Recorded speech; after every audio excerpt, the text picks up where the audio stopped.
আজকে আমরা যে গল্পটা নিয়ে একটু বিস্তারিতভাবে কথা বলবো সেটার নাম ঘড়ির কাকু ও সময়ের ফাঁদ। বেশ মজার, মানে একটু অন্যরকম একটা বাংলা গল্প। হ্যাঁ, গল্পটা বেশ আকর্ষণীয়। শুরুতেই একটা রহস্য দিয়ে একটা পরিবার শহর থেকে দূরে গ্রামে একটা পুরনো জমিদার বাড়িতে এসে উঠেছে। আর সেই বাড়িতেই আছে একটা বিশাল, মানে বেশ পুরনো দেখতে একটা ঘড়ি। ঠিক, আর ওই ঘড়িটা নিয়েই যত কাণ্ড। বাড়ির যিনি মালিক তিনি প্রথমেই বেশ কড়া করে বলে দিয়েছেন, সাবধান, রাত 12টার পর যেন কেউ ভুলেও ওই ঘড়ির ঘরে না ঢোকে। কারণটাও কিন্তু অদ্ভুত। কি যেন বলেছিলেন? ওখানে নাকি হ্যাঁ, বলেছিলেন ওখানে সময় নাকি থেমে যায়। ভাবুন একবার, এই যে একটা নিষিদ্ধ জায়গা, একটা অদ্ভুত নিয়ম, এটা শুরুতেই পাঠক বা শ্রোতাকে টেনে নেয় গল্পের ভেতরে। একদম। এই ধরনের পুরনো বাড়ি, তার সাথে জুড়ে থাকা লোককথা, বারণ, এগুলো একটা আলাদা পরিবেশ তৈরি করে দেয়।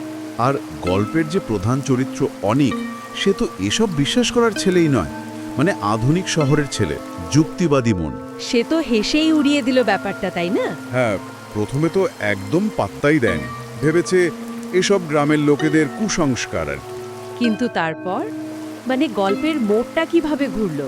পরিস্থিতিটাই এমন তৈরি হলো। ধরুন, এক গভীর রাতে হঠাৎ করে লোডশেডিং, পুরো বাড়ি অন্ধকারে ডুবে গেল। ওই রকম একটা পুরনো বাড়িতে কারেন্ট চলে যাওয়া মানেই তো অন্যরকম অনুভূতি। একদম। আর ঠিক তখনই অনেক খেয়াল করলো, ওই যে ঘরটা যেটা ঢুকতে বারণ করা হয়েছিল, সেই ঘড়ির ঘরটার দরজায় একটুখানি ফাঁক হয়ে আছে। আচ্ছা।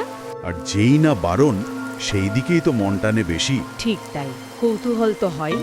সে হয়তো দেখতে গেল ব্যাপারটা কি, এগিয়ে গেল দরজার দিকে। আর তারপর নিশ্চয়ই অদ্ভুত কিছু ঘটল। হ্যাঁ, সেটাই তো গল্পের সবচেয়ে নাটকীয় মুহূর্ত বলতে পারেন। যেই না অনেক দরজার কাছে গেছে, অমনি ভেতরের ওই বিশাল ঘড়িটা বেজে উঠল, ঠং ঠং করে। 12টা? না, 12টা নয়, একবার, দুবার, গুনতে গুনতে দেখা গেল পুরো 13 বার বাজলো। 13 বার? 12টার পর 13টা? এটা তো অস্বাভাবিক। অস্বাভাবিক তো বটেই। এই 13 সংখ্যাটা ব্যবহার করা, এটাও কিন্তু বেশ ইন্টারেস্টিং। অনেক সময় এটাকে অশুভ বা স্বাভাবিক নিয়মের বাইরের কিছু বোঝাতে ব্যবহার করা হয়। মানে সময় যেন লাইনচ্যুত হয়ে গেল। বলতে পারেন। আর ঠিক সেই মুহূর্তে ওই অন্ধকার ঘর থেকে বেরিয়ে এলেন একজন, সেই রহস্যময় চরিত্র, ঘড়ির কাকু। ঘড়ির কাকু? তার বর্ণনাটাও তো বেশ অদ্ভুত ছিল, তাই না? চোখ নাকি ঘড়ির কাঁটার মতো। হ্যাঁ হ্যাঁ, ওই রকমই। আর তিনি এসেই অনেককে বললেন যে উনি হলেন সময়ের প্রহরী, আর অনেক নিয়ম ভেঙেছে, তাই সে এখন সময়ের ফাঁদে আটকা পড়বে। বাপরে, শুনেই তো ভয় লাগছে। তাহলে অনেকে সত্যিই আটকা পড়ে গেল? গল্পটা এখানে একটা অন্য মোড় নেয়। মানে এটা শুধু ভয়ের গল্প হয়ে থাকে না। অনেকের ছোট বোন রিয়া, সে ভাইয়ের জন্য খুব ভয় পেয়ে যায়। ছোট্ট মেয়েটা? হ্যাঁ, সে একটা মোমবাতি নিয়ে কাঁদতে কাঁদতে ওই ঘড়ির কাকুর সামনে এসে দাঁড়ায়, ভাইয়ের হয়ে ক্ষমা চায়, খুব কাকুতি মিনতি করে। আচ্ছা, মানে ভালোবাসার সরলতা দিয়ে মোকাবেলার চেষ্টা। একদম। আর এই দৃশ্যটা দেখে ওই যে কঠিন রহস্যময় ঘড়ির কাকু, তার মধ্যেও যেন একটা পরিবর্তন আসে। মনে হয় তারও কোনো দুঃখের স্মৃতি আছে। কিরকম? জানা যায় তার নিজের ছেলেও নাকি এমনই এক নিয়ম ভেঙে হারিয়ে গিয়েছিল সময়ের স্রোতে। রিয়ার ওই ভালোবাসা, ওই আকুতি দেখে হয়তো তার নিজের ছেলের কথা মনে পড়ে যায়। ও, তার মানে ওই ভয়ঙ্কর চেহারার আড়ালে আসলে একটা কষ্ট লুকিয়েছিল। ঠিক ধরেছেন। এটা গল্পটাকে একটা গভীরতা দেয়। ভয়, রহস্যের পাশাপাশি একটা মানবিক দিক উঠে আসে। ভালোবাসা যে কত শক্তিশালী হতে পারে সেটাও দেখা। তাহলে কি ঘড়ির কাকু অনেককে ছেড়ে দিলেন? হ্যাঁ, তিনি রিয়ার সরলতায়, তার ভালোবাসায় মুগ্ধ হলেন। শাস্তি দেওয়ার বদলে তিনি রিয়ার হাতে একটা ছোট্ট পুরনো পকেট ঘড়ি তুলে দিলেন। একটা উপহার? হ্যাঁ, উপহার। আর সাথে একটা উপদেশও দিলেন।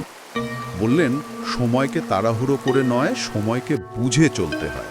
বাহ, খুব সুন্দর কথা, সময়কে বোঝা। তারপর ওই ঘড়ির কাকুর কি হলো? তারপর তিনি আস্তে আস্তে ওই বড় ঘড়িটার ভেতরেই যেন মিলিয়ে গেলেন তিনি। অদ্ভুত, যেন তিনি নিজেই সময়ের অংশ ছিলেন। হ্যাঁ, ব্যাপারটা সেরকমই। এরপর তো পরিবারটা স্বস্তি পেল, ওই ঘরটা তালা দিয়ে দিল। কিন্তু মজার ব্যাপার হলো, এরপর থেকে ওই ঘড়ির টিকটিক শব্দটা আর তাদের ভয় ধরায় না। বরং মনে হয় যেন কেউ সম্মতি কেড়েতেরু, মানে পাহারা দিচ্ছে। একদম মনে হয় যেন একজন প্রহরী আছেন।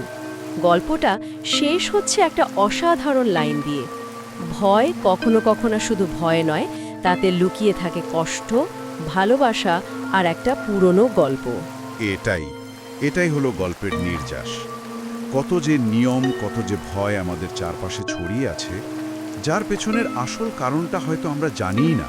হয়তো কোনো গভীর দুঃখ, কোনো হারানো স্মৃতি। হ্যাঁ, হয়তো কোনো ইতিহাস চাপা পড়ে আছে ওইসব নিয়মের আড়ালে। আমরা শুধু ওপরের ভয়টাকে দেখি, ভেতরের গল্পটা খোঁজার চেষ্টা করি না অনেক সময়। সত্যি, এই গল্পটা পড়ার পর মনে হয় আমাদের পরিচিত জগতেও তো এমন কত ঘড়ির কাকু লুকিয়ে থাকতে পারে, তাই না? যাদের আপাত ভয়ের কারণটা আসলে অন্য কিছু। ঠিক তাই, সেই না জানা গল্পগুলো খুঁজে দেখার একটা ইচ্ছে তৈরি করে দেয় এই গল্পটা। ভাবার মতো বিষয়।